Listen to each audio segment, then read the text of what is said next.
Si me siento inquieto, insatisfecho con algo muy profundo, es que no estoy solo, porque ella me encontró y está tan cerca de mí. Jesús, ¿qué haría? Jesús, ¿qué haría? Jesús, ¿qué haría? En voz de Padre Jorge Zárraga y Madre Margarita Speiter.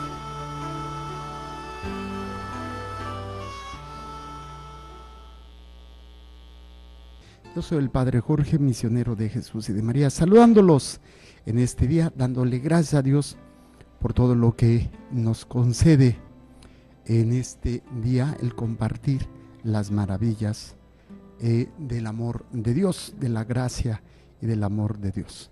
Y bueno, damos inicio a este programa saludando a todos aquellos que nos siguen a través de la radio, la televisión, el internet, saludándolos con mucho gusto, dándole también y ofreciéndole a Dios pues todo lo que Él en su infinito amor ha permitido y quiere que nosotros compartamos con ustedes. Pueden comunicarse a nuestros teléfonos 689-7390, 91 y 92. 689-7390, 91 y 92. También allá en Denver, Colorado, área 720-229-5642. 720-229-5642.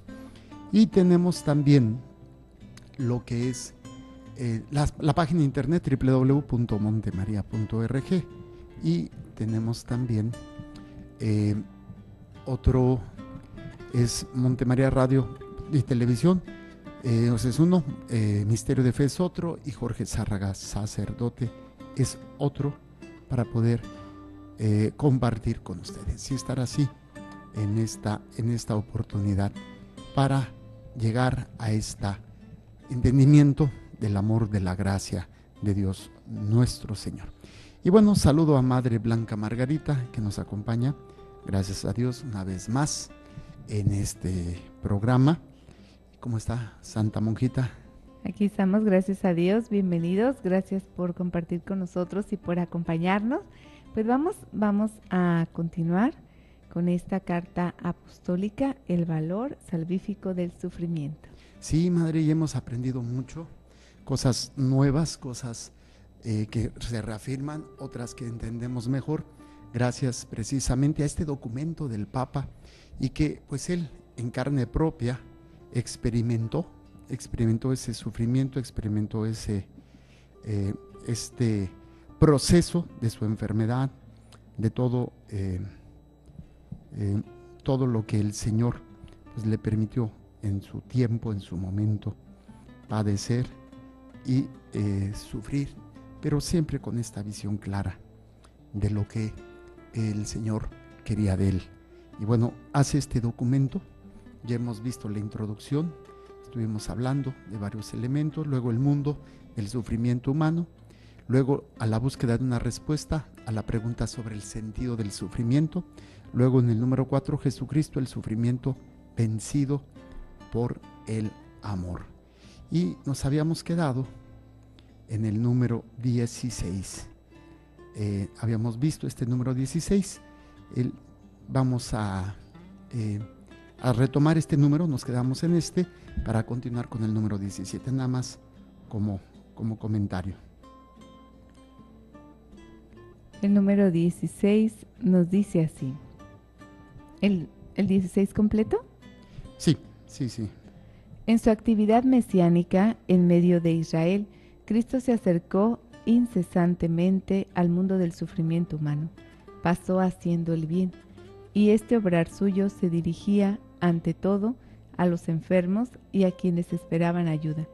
Curaba a los enfermos, consolaba a los afligidos, alimentaba a los hambrientos, liberaba a los hombres de la sordera, de la ceguera, de la lepra, del demonio y de diversas disminuciones físicas. 3 veces devolvió la vida a los muertos. Era sensible a todo sufrimiento humano, tanto al del cuerpo como al del alma. Al mismo tiempo instruía, poniendo en el centro de su enseñanza las 8 bienaventuranzas, que son dirigidas a los hombres probados por diversos sufrimientos en su vida temporal. Estos son los pobres de espíritu, los que lloran, los que tienen hambre y sed de justicia, los que padecen persecución por la justicia. Cuando los insultan, los persiguen y con mentira dicen contra ellos todo género de mal por Cristo. Así, según Mateo, Lucas menciona explícitamente a los que ahora padecen hambre. De todos modos, Cristo se acercó sobre todo al mundo del sufrimiento humano por el hecho de haber asumido este sufrimiento en sí mismo. Durante su actividad pública, probó no solo la fatiga, la falta de una casa, la incomprensión incluso por parte de los más cercanos, pero sobre todo fue rodeado cada vez más herméticamente por un círculo de hostilidad y se hicieron cada vez más palpables los preparativos para quitarlo de entre los vivos. Cristo era consciente de esto y muchas veces hablaba a sus discípulos de los sufrimientos y de la muerte que le esperaban.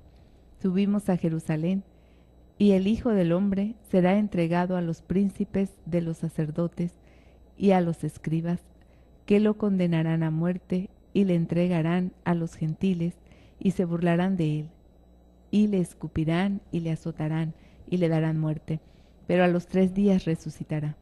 Cristo va hacia su pasión y muerte con toda la conciencia de la misión que ha de realizar de este modo. Precisamente por medio de este sufrimiento suyo, hace posible que el hombre no muera, sino que tenga la vida eterna. Precisamente por medio de su cruz, debe tocar las raíces del mal plantadas en la historia del hombre y en las almas humanas. Precisamente por medio de su cruz, debe cumplir la obra de la salvación. Esta obra, en el designio de amor eterno, tiene un carácter redentor. Por eso, Cristo reprende severamente a Pedro, cuando quiere hacerle abandonar los pensamientos sobre el sufrimiento y sobre la muerte de cruz. Y cuando el mismo Pedro, durante la captura en Getsemaní, intenta defenderlo con la espada, Cristo le dice: vuelve tu espada a su lugar. ¿Cómo van a cumplirse las escrituras de que así conviene que sea? Y además añade: el cáliz que me dio mi Padre, ¿no he de beberlo? Esta respuesta, como otras que encontramos en diversos puntos del Evangelio, muestra cuán profundamente Cristo estaba convencido de lo que había expresado en la conversación con Nicodemo, porque tanto amó Dios al mundo que le dio su unigénito Hijo, para que todo el que crea en Él no perezca, sino que tenga vida eterna. Cristo se encamina hacia su propio sufrimiento, consciente de su fuerza salvífica, va obediente hacia el Padre, pero ante todo está unido al Padre en el amor, con el cual Él ha amado el mundo y al hombre en el mundo. Por esto San Pablo escribirá de Cristo: me amó y se entregó por mí. Muy bien. Y bueno, en este elemento que va a ser muy interesante, veíamos el aspecto del sacrificio, como Cristo vence y va a hacerlo desde el ámbito del dolor y la muerte, el sufrimiento eterno, pero que también afecta el dolor, el sufrimiento temporal aquí en la tierra. Y bueno, estábamos viendo este elemento del sufrimiento. Ahora vamos a dar inicio al número 17. Número 17 de este documento de la Salvificis Doloris, que es muy interesante porque nos permite ver cómo el Santo Padre nos da pautas, nos da enseñanzas para poder nosotros aplicarlo y entenderlo en nuestra vida. Obviamente el fundamento bíblico, el fundamento de vida, el fundamento de lo que él le ha tocado vivir, de lo que la magisterio de la Iglesia ha marcado durante siglos, bueno, pues es una iluminación muy grande para poder entender. Vamos a escuchar este número 17. Las escrituras tenían que cumplirse. Eran muchos los testigos mesiánicos del Antiguo Testamento que anunciaban los sufrimientos del futuro ungido de Dios.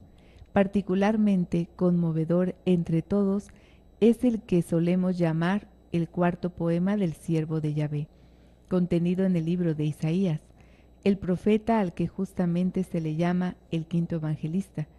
Presenta en este poema la imagen de los sufrimientos del siervo con un realismo tan agudo como si lo viera con sus propios ojos, con los del cuerpo y del espíritu. La pasión de Cristo resulta, a la luz de los versículos de Isaías, casi aún más expresiva y conmovedora que en las descripciones de los mismos evangelistas. He aquí cómo se presenta ante nosotros el verdadero varón de dolores.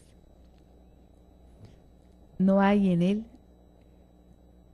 parecer, no hay hermosura, para que le miremos. Despreciado y abandonado de los hombres, varón de dolores, y familiarizado con el sufrimiento, y como uno ante el cual se oculta el rostro, menospreciado, sin que le tengamos en cuenta. Pero fue él ciertamente quien soportó nuestro sufrimiento, cargó con nuestros dolores, mientras que nosotros le tuvimos por castigado, herido por Dios y abatido. Fue traspasado por nuestras iniquidades y molido por nuestros pecados. El castigo de nuestra paz fue sobre él, y en sus llagas hemos sido curados. Todos nosotros andábamos errantes como ovejas, siguiendo cada uno su camino, y Yahvé cargó sobre él la iniquidad de todos nosotros. El poema del siervo doliente contiene una descripción en la que se puede identificar, en un cierto sentido, los momentos de la pasión de Cristo en sus diversos particulares: la detención, la humillación, las bofetadas, los salivazos, el vilipendio de la dignidad misma del prisionero, el juicio injusto, la flagelación, la coronación de espinas, el escarnio, el camino con la cruz, la crucifixión y la agonía. Más aún que esta descripción de la pasión, nos impresiona en las palabras del profeta la profundidad del sacrificio de Cristo. Él, aunque inocente, se carga con los sufrimientos de todos los hombres, porque se carga con los pecados de todos. Yahvé cargó sobre él la iniquidad de todos. Todo el pecado del hombre, en su extensión y profundidad, es la verdadera causa del sufrimiento del Redentor. Si el sufrimiento es medido con el mal sufrido, entonces las palabras del profeta permiten comprender la medida de este mal y de este sufrimiento con el que Cristo se cargó. Puede decirse que este es sufrimiento sustitutivo, pero sobre todo es redentor. El varón de dolores de aquella profecía es verdaderamente aquel Cordero de Dios que quita el pecado del mundo. En su sufrimiento los pecados son borrados, precisamente porque Él únicamente como Hijo unigénito pudo cargarlos sobre sí, asumirlos con aquel amor hacia el Padre que supera el mal de todo pecado. En un cierto sentido, aniquila este mal en el ámbito espiritual de las relaciones entre Dios y la humanidad, y llena este espacio con el bien. Encontramos aquí la dualidad de naturaleza de un único sujeto personal del sufrimiento redentor, aquel que con su pasión y muerte en la cruz realiza la redención. Es el Hijo unigénito que Dios dio, y al mismo tiempo este Hijo de la misma naturaleza que el Padre sufre como hombre. Su sufrimiento tiene dimensiones humanas, tiene también una profundidad e intensidad únicas en la historia de la humanidad, que aun siendo humanas, pueden tener también una incomparable profundidad e intensidad de sufrimiento, en cuanto que el hombre que sufre es en persona el mismo Hijo unigénito, Dios de Dios. Por lo tanto, solamente Él, el Hijo unigénito, es capaz de abarcar la medida del mal contenida en el pecado del hombre, en cada pecado y en el pecado total, según las dimensiones de la existencia histórica de la humanidad sobre la tierra. Muy bien, vamos a ver este número 17 poco a poco. Dice, las escrituras tenían que cumplirse. Eran muchos los testigos mesiánicos del Antiguo Testamento que anunciaban los sufrimientos del futuro ungido de Dios. Aquí hay que entender un aspecto práctico, sobre todo en el sentido de que siempre les he hablado de que el Antiguo Testamento es como un rompecabezas no armado de lo que va a ser Jesús. Y ahí es donde vamos a hablar, vamos a ir viendo lo que en la vida de algunos personajes del Antiguo Testamento se va a ir armando este rompecabezas que va a tener el rostro de Jesús. Hay algunos aspectos, profecías, sufrimientos, imágenes, y en especial nos dice el Papa que el solemne poema, cuarto poema del siervo doliente, del siervo de Yahvé, que el profeta, ¿cómo se llama? El profeta Isaías lo va a presentar, ¿sí? Y incluso se le llama el protoevangelio, el primer evangelio. Sí se le puede llamar evangelio porque tiene esta característica de aspectos prácticos muy fuertes de lo que va a ser la vida de Jesús. En el profeta Isaías se ven aspectos muy claros de lo que cuando se ve la vida de Jesús, que estaban ya hablándose, se estaban meditando, se estaban refiriendo en el profeta. Y este poema, ¿sí? Son precisamente el sufrimiento del siervo, con un realismo tan agudo como si lo vieras con tus propios ojos. Es una descripción de ese sufrimiento, de ese dolor. Y que hay un sufrimiento en el cuerpo y hay un sufrimiento en el espíritu. ¿Sí? La pasión de Cristo resulta, a la luz de los versículos de Isaías, casi aún más expresiva y conmovedora que en las descripciones de los mismos evangelistas. O sea, el profeta narra como con aspectos más vivenciales, podríamos decir, como si lo estuviera viendo el profeta, pero de una manera sorprendente que ni los mismos evangelistas se atreven a describir. Y precisamente se refiere, la pasión de Cristo resulta, a la luz de los versículos de Isaías, casi aún más expresiva y conmovedora que las descripciones de los mismos evangelistas. He aquí como se presenta ante nosotros el verdadero varón de dolores, o sea, el famoso varón de dolores, que va a ser esta expresión que se le va a dar a Jesucristo en su pasión. Fíjense, no hay en él parecer, o sea, no se parece. No hay hermosura para que le miremos. No se parece a lo que es él como persona, imagínense, completamente desfigurado. Ni hay nada de hermoso que se le pueda ver. Despreciado y abandonado de los hombres. O sea, la soledad completa, el abandono completo, la traición, la humillación completa. Varón de dolores y familiarizado con el sufrimiento. O sea, no es solamente algo así, sino que tiene en el proceso de su vida constantemente procesos dolorosos, procesos de sufrimiento. Luego dice, y como uno ante el cual se oculta el rostro. Yo no sé si les haya tocado alguna vez ver a una persona físicamente destrozada o enferma, que de solo verlo hasta te da, no sé, te impone el verlo, ¿no? Te impone. A mí, pues en mi trabajo como médico, cuando trabajaba, pasé por el área de CEMEFO, la materia ¿cómo se llama esta? Ahí se me fue el nombre. Medicina forense. Sí. Pues te tocaba ver a los recién muertos, y me tocó ver casos horribles, por ejemplo, de un niño que le explotaron la cabeza. un camión cuando lo atropelló. No lo mató y regresó a rematarlo. Y al rematarlo le aplastó la cabeza. Y así, o sea, y tú veías así, y era impresionante ver los rostros de dolor o los pedazos en los que quedaban de los accidentes, y, o sea, así como que no te agradan. Y no porque rechaza a la persona, sino porque es muy grotesco.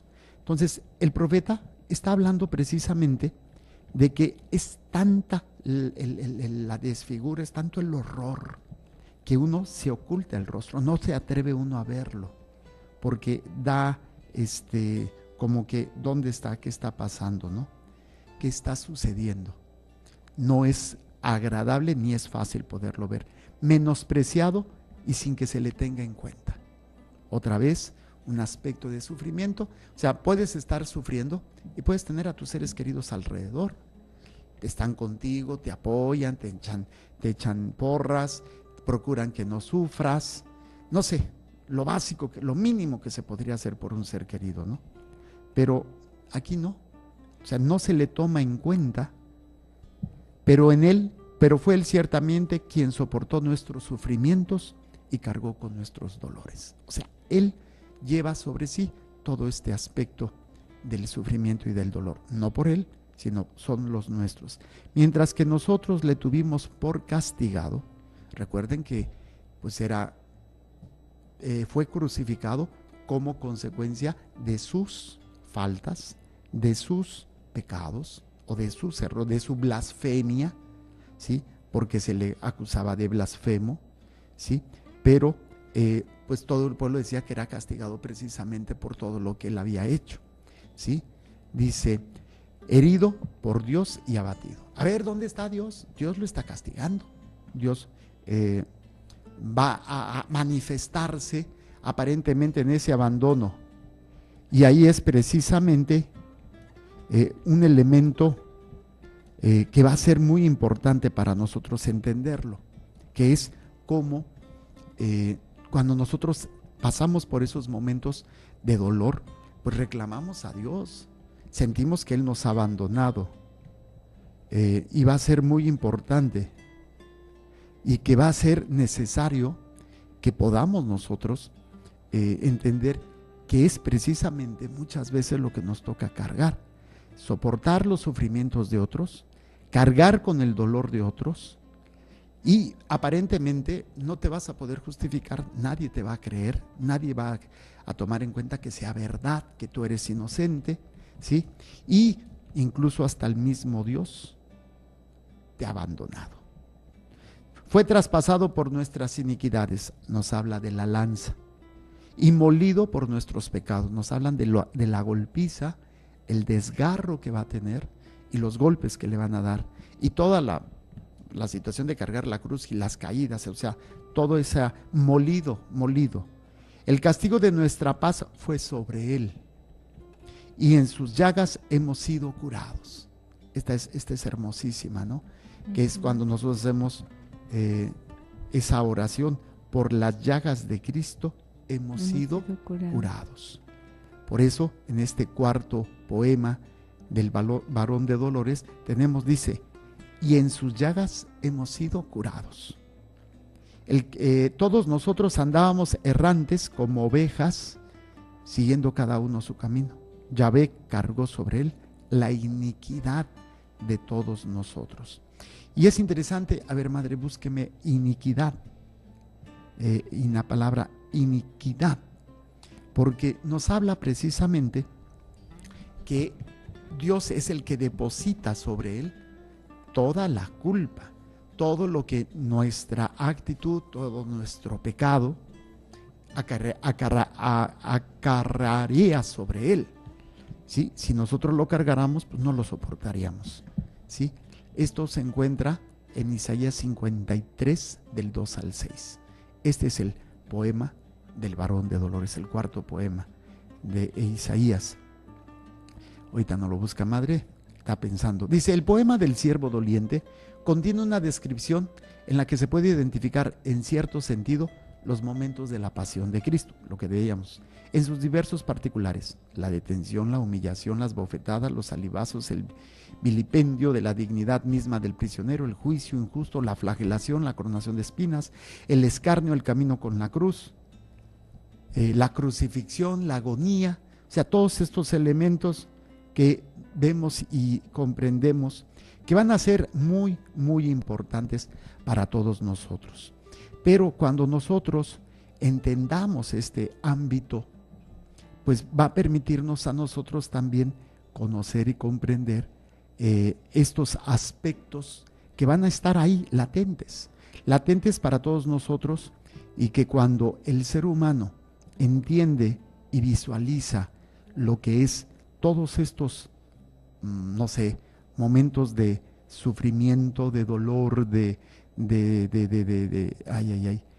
a veces de traición, bueno, vamos a ir viendo cómo estos aspectos son a veces de los que nos cuesta trabajo entender, nos cuesta trabajo visualizar, nos cuesta trabajo hacer nuestro esta enseñanza que Jesús nos hace para poder nosotros trabajar y entender estos aspectos. Cuando el ser humano va a ir trascendiendo estos aspectos de lo que le toca a uno vivir, ¿no? Entonces dice, más aún que esta descripción de la pasión nos impresiona en las palabras del profeta la profundidad del sacrificio de Cristo. Hay un sacrificio que es el de Cristo, y en este sacrificio nosotros podemos ir visualizando lo que se tiene que hacer también en la vida de cada uno de nosotros: aprender a ser instrumentos del amor de Dios en el sacrificio, en el ofrecimiento diario de lo que el Señor nos pide. Pero como nosotros no somos capaces, nos cuesta trabajo, somos soberbios, nos da miedo el sufrimiento, nos da miedo varios aspectos que ahora pues están ahí latentes y que nosotros no queremos, no podemos. Dice entonces, más aunque esta descripción de la pasión nos impresiona en las palabras del profeta la profundidad del sacrificio de Cristo. Él, aunque inocente, se carga con los sufrimientos de todos los hombres, porque se carga con los pecados de todos. Tenemos que cargar con todos estos pecados, todos. Yahvé cargó sobre él la iniquidad, o sea, toda la culpa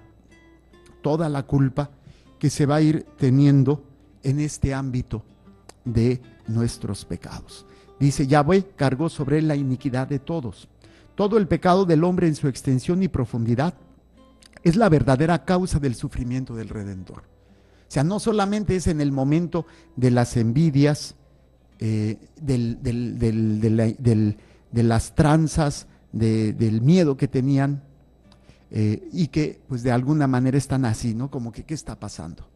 O sea, realmente todo lo que está pasando con Jesucristo es todo el pecado, toda la culpa, todo lo que hemos hecho nosotros. Jesucristo, por eso dice, Yahvé le carga sobre él la iniquidad de todos, todo el pecado, y este pecado es el que hace que Jesucristo sufra. Entonces dice, si el sufrimiento es medido con el mal sufrido, entonces las palabras del profeta permiten comprender la medida de este mal y de este sufrimiento con el que Cristo se cargó. A ver, vamos a ver este aspecto. Si el sufrimiento está en un lado, es medido con el mal sufrido, o sea, de acuerdo a lo que sufro, es el mal que he hecho. Entonces, el sufrimiento que tuvo Cristo, y que va a ser muy interesante poder entender la gravedad de nuestra culpa, la gravedad de todo lo que estamos haciendo, y que va a ser muy interesante el que nosotros podamos trabajar con esta conciencia del mal sufrido, de lo que el Señor sufrió por nosotros. Dice, puede decirse que este es sufrimiento sustitutivo. ¿Qué significa? Pero sobre todo es redentor, o sea, para que nosotros no lo suframos, Él lo sufre. Él sustituye, Él nos quita lo que nosotros tendríamos que padecer por nuestros pecados, Él nos da la vida eterna, pero Él carga con todo eso. O sea, se sustituye. O sea, suena ilógico. ¿Quién va a querer cambiar? Pues, o sea, tú no vas a cambiar un bote de basura con excremento por un bote lleno de comida. No, pues no. Pues sería estúpido. Bueno, pues esto desgraciadamente no lo alcanzamos a visualizar, pero es el castigo que nosotros necesitamos, el castigo que nosotros merecemos por todas nuestras miserias, pues obviamente no son suficientes, porque necesitamos entender esta misericordia de Dios, necesitamos comprender todo lo que tenemos que ir viendo en nuestra misericordia.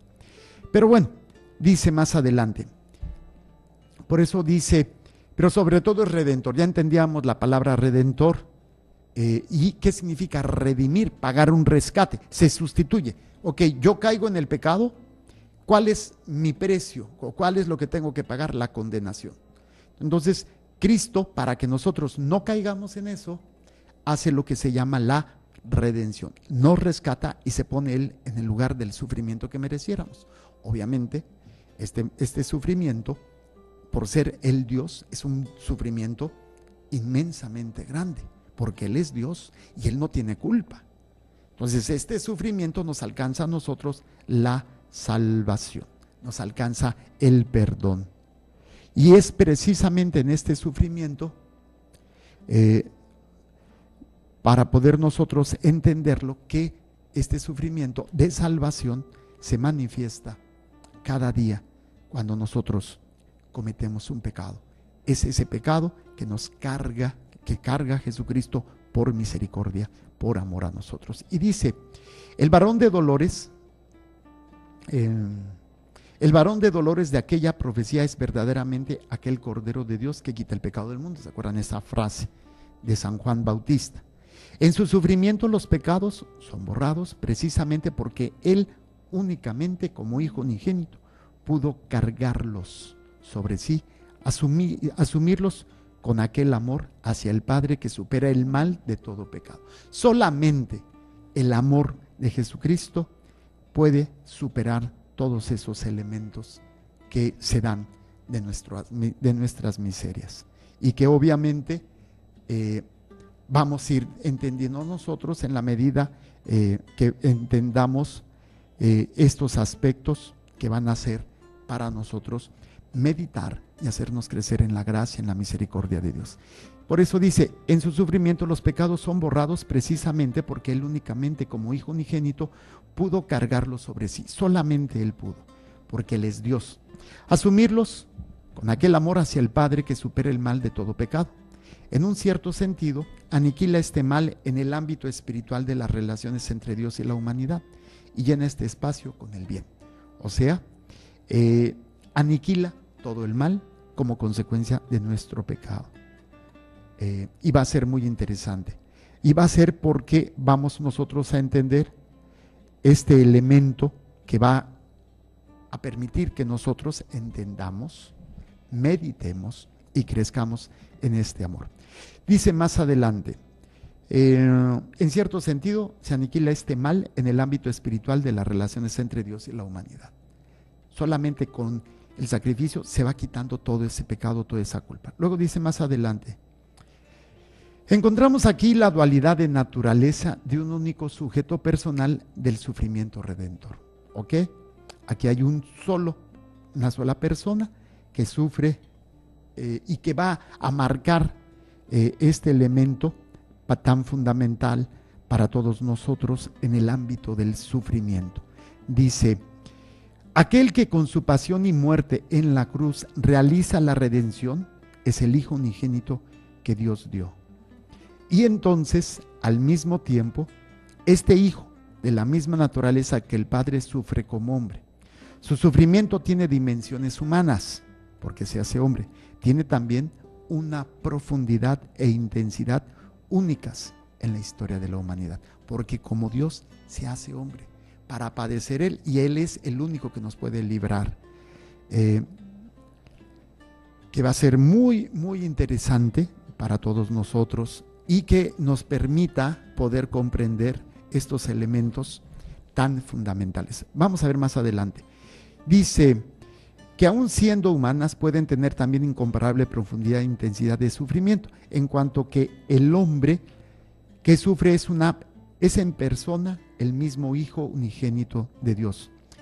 Y dice, por lo tanto, solamente Él, o sea, el Hijo unigénito, es capaz de abarcar la medida del mal contenida en el pecado del hombre. Y aquí se refiere a todo el hombre.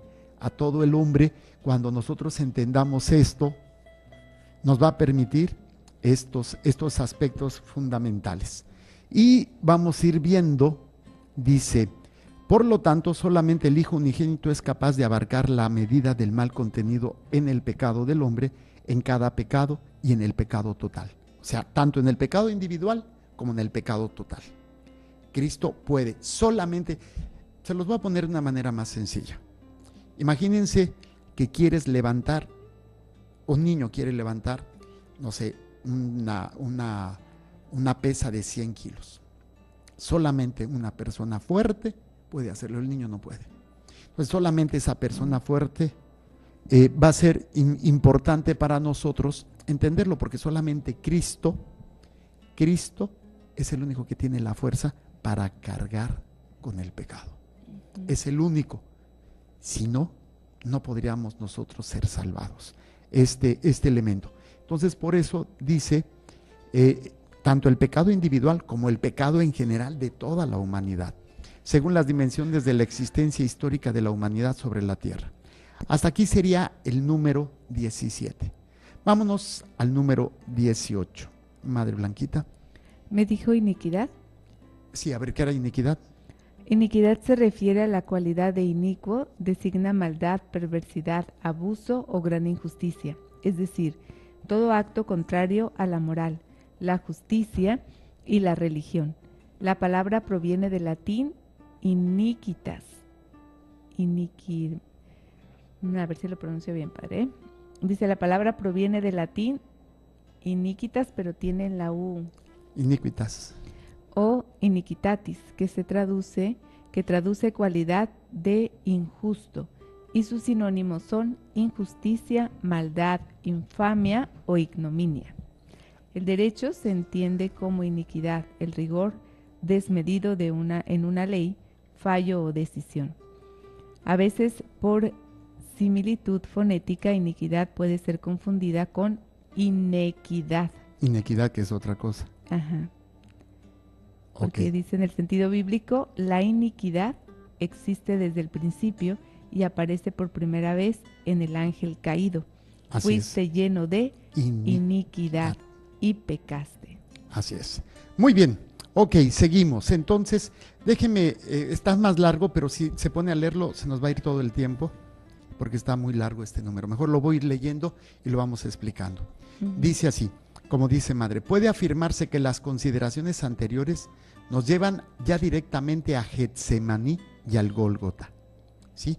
O sea, esos dos momentos del sufrimiento, donde se cumplió el poema del siervo doliente, contenido en el libro de Isaías. Antes de llegar allí, leamos los versículos sucesivos del poema, que dan una anticipación profética de la pasión del Getsemaní y del Gólgota. El siervo doliente, y esto a su vez es esencial para un análisis de la pasión de Cristo, se carga con aquellos sufrimientos de los que se ha hablado de un modo completamente voluntario. ¿Quiere leernos nada más este poema? No hay en el parecer, no hay hermosura para que le miremos. No, en el 18, número 18. Dice, maltratado. El 17 es... No, 18, estamos en el 18. Ok. 18, donde están ahí separados. Nos dice maltratado, Ándele. mas él se sometió, no abrió la boca, como cordero llevado al matadero, como oveja muda ante los trasquiladores, fue arrebatado por un juicio inicuo, sin que nadie defendiera su causa, pues fue arrancado de la tierra de los vivientes, y herido de la muerte por el crimen de su pueblo. Dispuesta estaba entre los impíos su sepultura, y fue en la muerte igualado a los malhechores, a pesar de no haber cometido maldad, ni haber mentido en su boca. Bueno, Entonces vamos a ir viendo estos aspectos que van a ser fundamentales para todos nosotros. Y este ámbito, fíjense, dice, maltratado, mas él se sometió. Aquí hay una gran diferencia. Aquí hay la libertad que el Hijo del Hombre tiene, el Hijo de Dios tiene, para aceptar o no aceptar. Él no tiene necesidad de hacerlo, él no tiene por qué aceptarlo. Y él dice el profeta, maltratado, mas él se sometió, no abrió la boca. Normalmente, ¿qué es lo que hacemos? Nosotros nos quejamos, vemos algo y ¿por qué a mí? ¿Por qué esto? ¿Por qué yo? ¿Por qué no otro? ¿Por qué yo ni he hecho nada? ¿Por qué Dios no me escucha? O sea, hay esa queja, ¿no? Estamos quejándonos de lo que nos está pasando. Dice, como cordero llevado al matadero, como oveja muda ante los trasquiladores. No sé si les haya tocado ver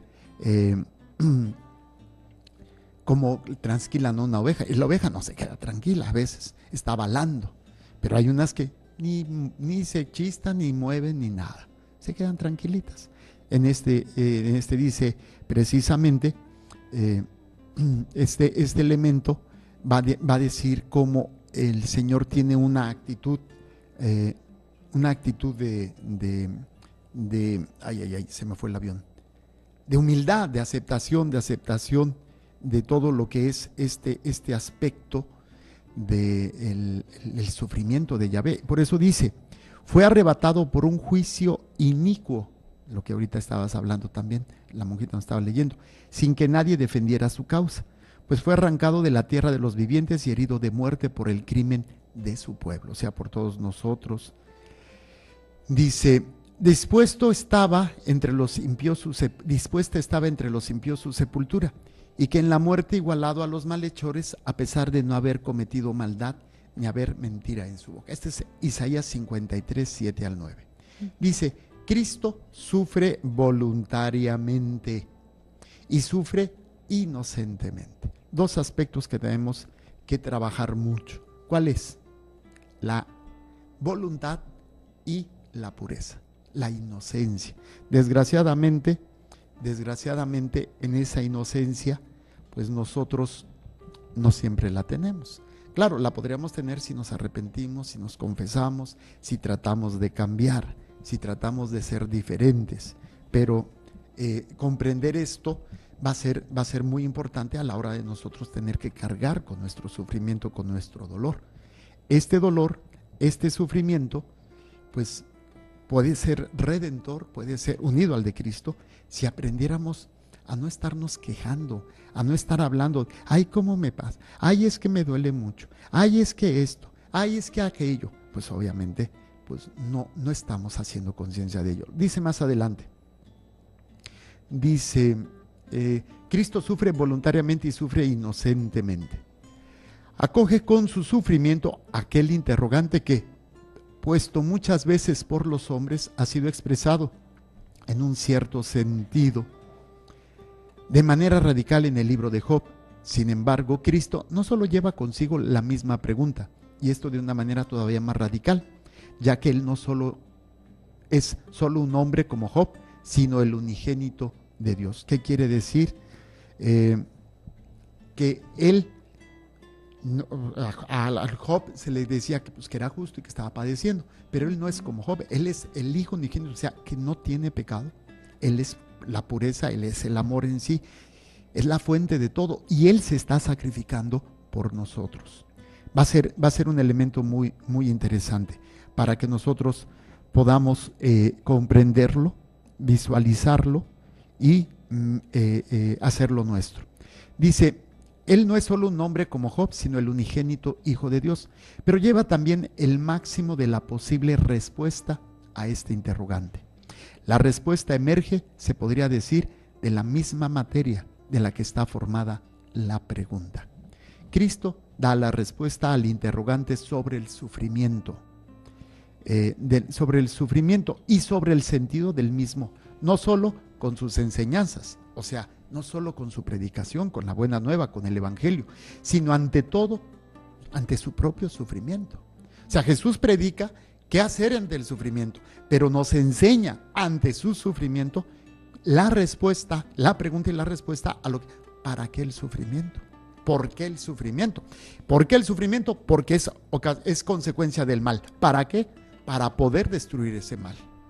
O sea, sería la pregunta y la respuesta. ¿Por qué? ¿Para qué?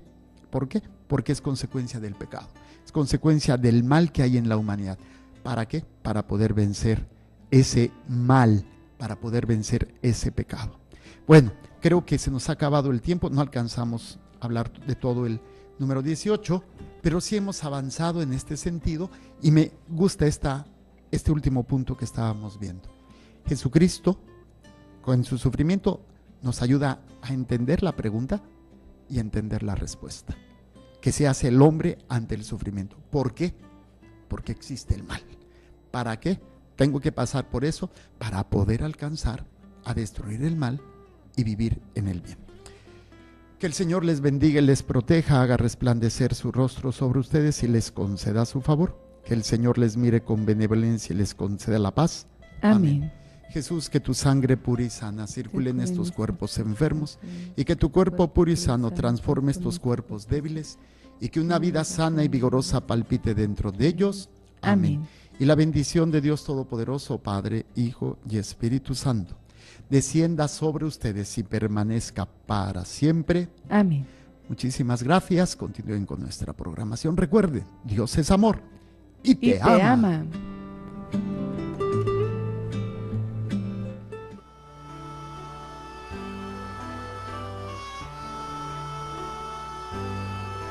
Si me siento inquieto, insatisfecho con algo muy profundo, es que no estoy solo, porque ella me encontró y está tan cerca de mí. Jesús, ¿qué haría? Jesús, ¿qué haría? Jesús, ¿qué haría? En voz de Padre Jorge Zárraga y Madre Margarita Speiter.